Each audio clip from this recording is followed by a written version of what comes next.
Chapter 12. Alice's Evidence. Here, Cried Alice, quite forgetting in the flurry of the moment how large she had grown in the last few minutes, and she jumped up in such a hurry that she tipped over the jury box with the edge of her skirt, upsetting all the jurymen onto the heads of the crowd below. And there they lay sprawling about, reminding her very much of a globe of goldfish she had accidentally upset the week before. "Oh, I beg your pardon." She exclaimed in a tone of great dismay and began picking them up again as quickly as she could, for the accident of the goldfish kept running in her head, and she had a vague sort of idea that they must be collected at once and put back into the jury box, or they would die. "The trial cannot proceed," said the king in a very grave voice, "until all the jurymen are back in their proper places. All."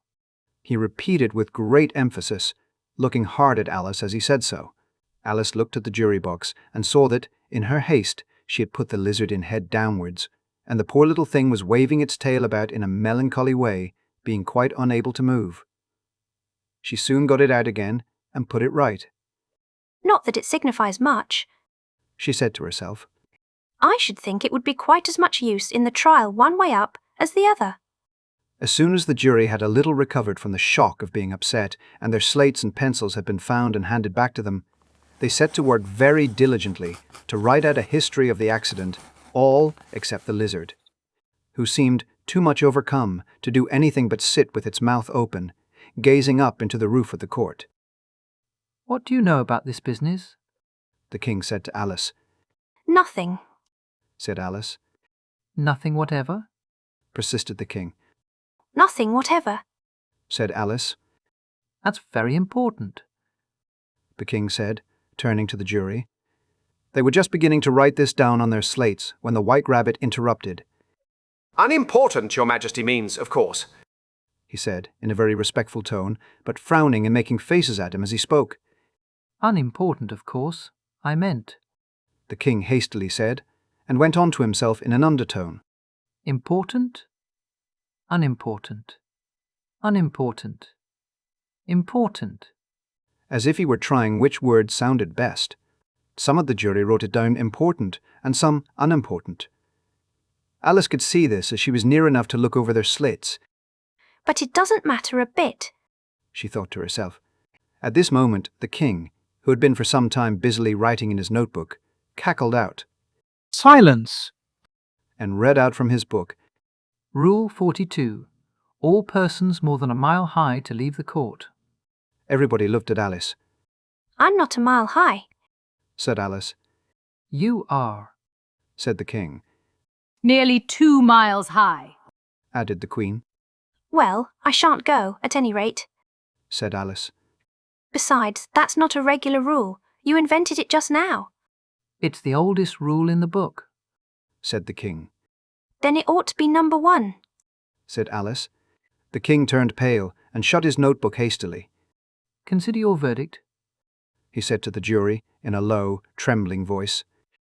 "There's more evidence to come yet, please, Your Majesty," said the White Rabbit, jumping up in a great hurry. "This paper has just been picked up." "What's in it?" Said the queen. "I haven't opened it yet," Said the White Rabbit. "but it seems to be a letter written by the prisoner to somebody." "It must have been that, Said the king.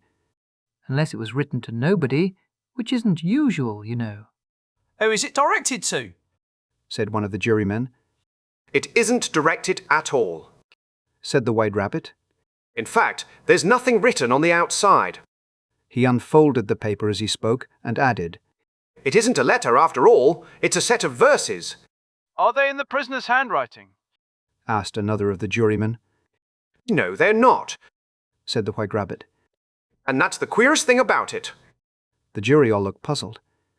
"He must have imitated somebody else's hand." Said the king. The jury all brightened up again. "Please, Your Majesty," Said the knave. "I didn't write it, and they can't prove I did. There's no name signed at the end." "If you didn't sign it," Said the king. "that only makes the matter worse. You must have meant some mischief, or else you'd have signed your name like an honest man." There was a general clapping of hands at this.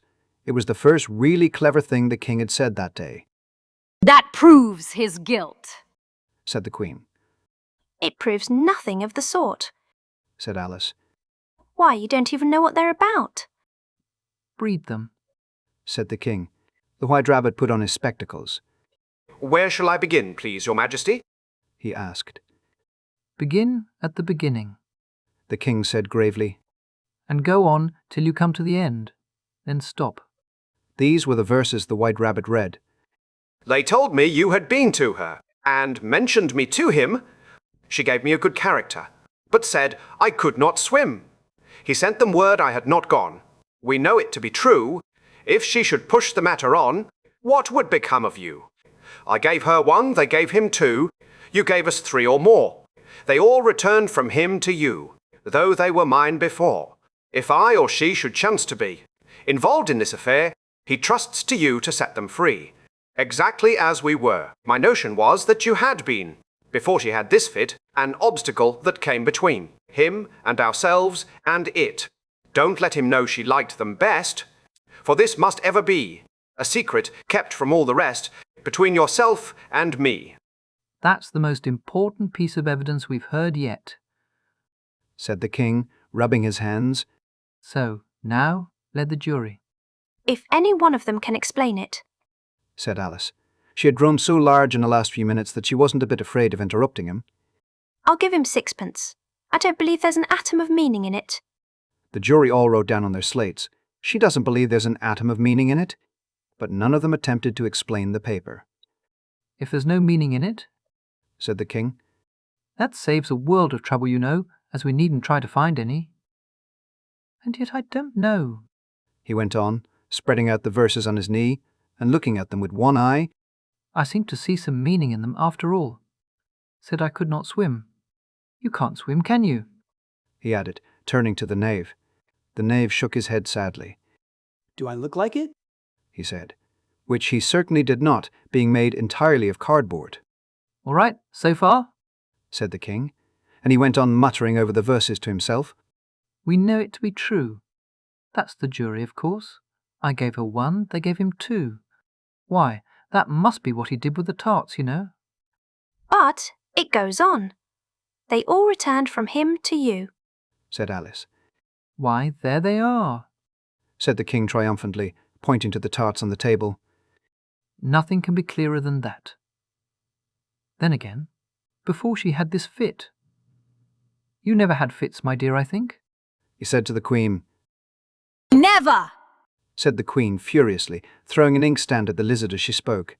The unfortunate little Bill had left off writing on his slate with one finger, as he found it made no mark, but he now hastily began again, using the ink that was trickling down his face, as long as it lasted.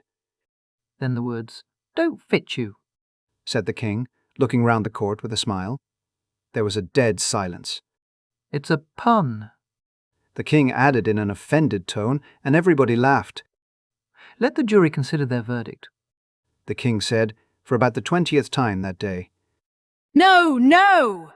Said the Queen. Sentence first. Verdict afterwards. Stuff and nonsense. Said Alice loudly.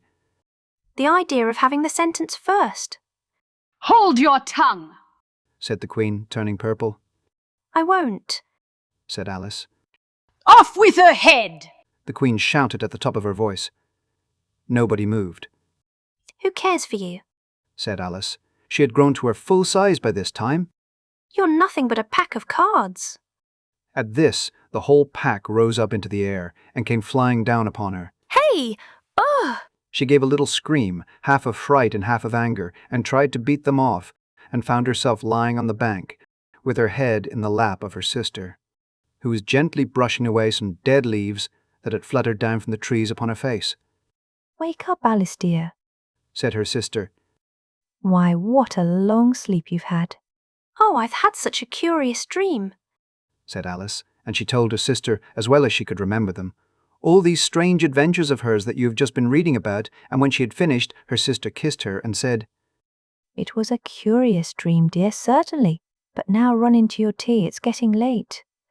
So Alice got up and ran off, thinking what she ran, as well she might, what a wonderful dream it had been.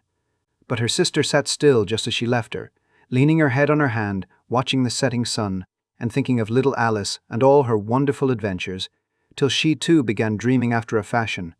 And this was her dream. First, she dreamed of little Alice herself. And once again the tiny hands were clasped upon her knee, and the bright, eager eyes were looking up into hers.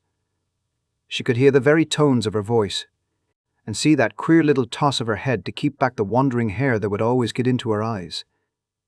And still as she listened, or seemed to listen, the whole place around her became alive with the strange creatures of her little sister's dream. The long grass rustled at her feet as the white rabbit hurried by. The frightened mouse splashed his way through the neighbouring pool. She could hear the rattle of the teacups as the March Hare and his friends shared their never-ending meal, and the shrill voice of the Queen ordering off her unfortunate guests to execution. Once more the pig baby was sneezing on the Duchess's knee while plates and dishes crashed around it. Once more the shriek of the griffin, the squeaking of the lizard's slate pencil, and the choking of the suppressed guinea pigs filled the air, mixed up with the distant sobs of the miserable mock turtle. So she sat on, with closed eyes, and half believed herself in Wonderland, though she knew she had but to open them again, and all would change to dull reality. The grass would be only rustling in the wind, and the pool rippling to the waving of the reeds. The rattling teacups would change to tinkling sheep bells, and the Queen's shrill cries to the voice of the shepherd boy, and the sneeze of the baby, the shriek of the griffin, and all the other queer noises would change, she knew, to the confused clamour of the busy farmyard, while the lowing of the cattle in the distance would take the place of the mock turtle's heavy sobs. Lastly, she pictured to herself how this same little sister of hers would, in the aftertime, be herself a grown woman, and how she would keep, through all her riper years, the simple and loving heart of her childhood, and how she would gather about her other little children, and make their eyes bright and eager with many a strange tale, perhaps even with the dream of Wonderland of long ago, and how she would feel with all their simple sorrows, and find a pleasure in all their simple joys, remembering her own child life and the happy summer days. The end. This was a Tele production. Thank you for listening.